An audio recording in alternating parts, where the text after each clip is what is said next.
I would know that will happen in the future, but I'm saying let there be a peaceful transfer of land without any drop of blood. I don't want to see any drop of blood, and the white people are more than safe, and Julius Malema under the EFF racists are not safe. The white supremacists are not safe.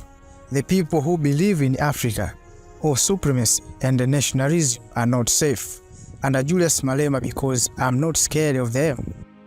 I expose what I confront in them, and they will use to be worshipped.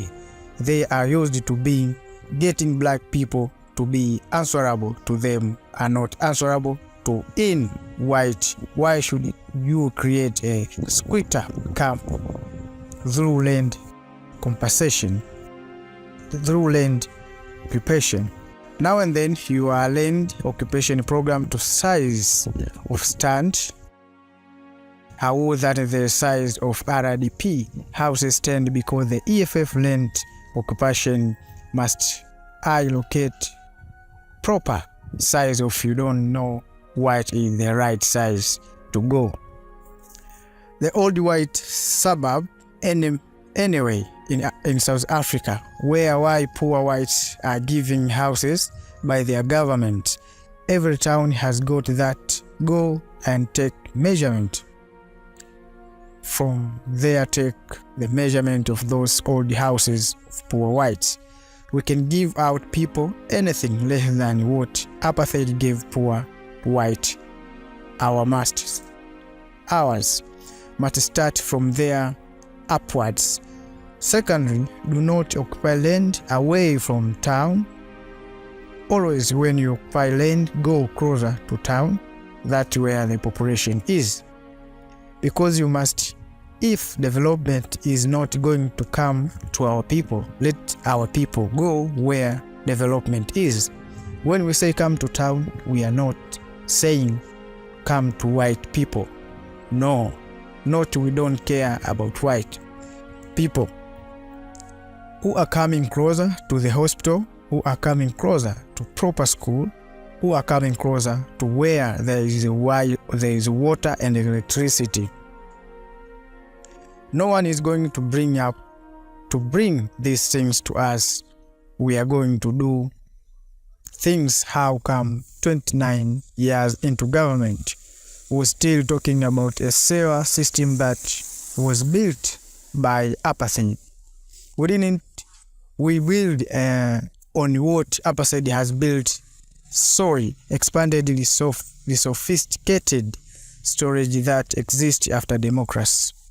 The reason why firearms and guns are banned, sharp weapons are banned in parliament, is specifically because parliament is the higher stage of political consultation. The reason why they say police and the arms and all of that are not allowed. That is because the parliament must be the higher stage of political constitution, where members of parliament hold the executive accountable without fear. It must be some heaven for political.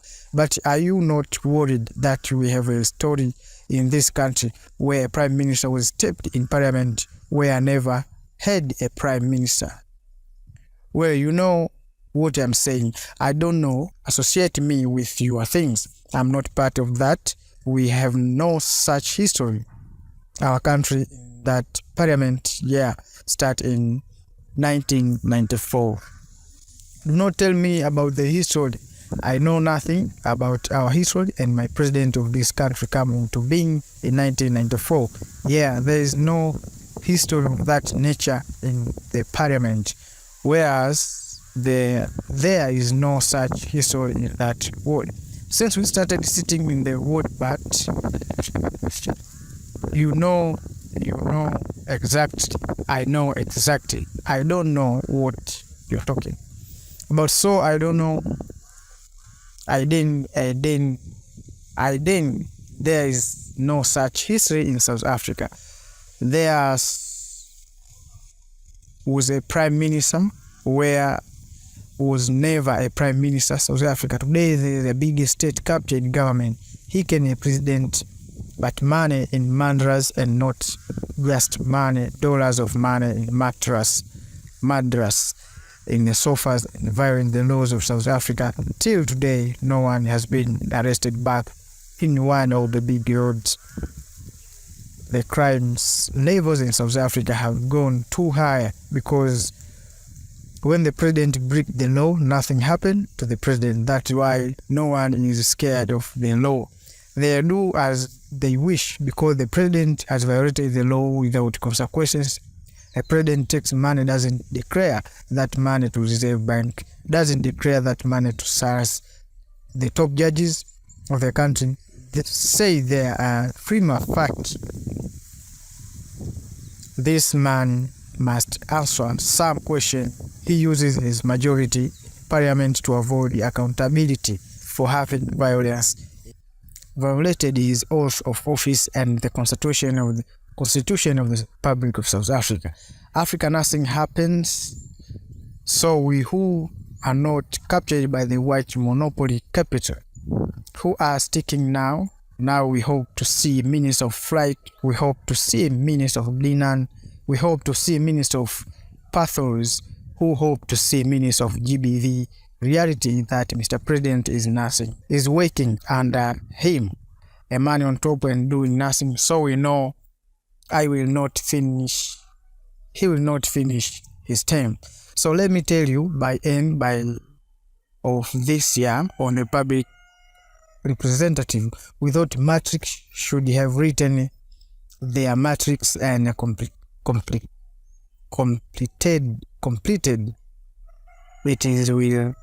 it will and improve yourself, because we are not going to have matrix councillors in 2024. The ANC will never end load shedding. The ANC will never end unemployment.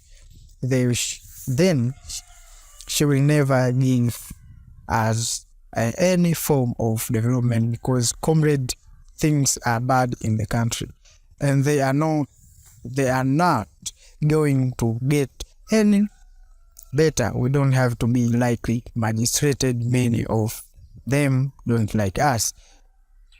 We don't have to be like judges. Many of them don't like us. We should never panic. We should never panic. Did I violate any law? And if you have not violated any law, even if the magistrate sends you to jail for other reason than what you are accused for, you march into prison with a clear conscience that I am not sent into prison because I violated the law. I'm sent to the prison because they can't defeat my political idea, and therefore they manipulate the process and power and authority vested on them by our people. So, etc. Political score we are here today not because we committed any crime, but because we hold a different political view, and they want to use the court and the power they have to pursue us to agree with them. They are not using the political space and argument to pursue us to agree with them, and that is attempt to intimidate us. So you must never under any circumstance by being on your knees as a fighter, as a revolutionary. It doesn't matter the circumstance you are confronted with. You must die with your boot.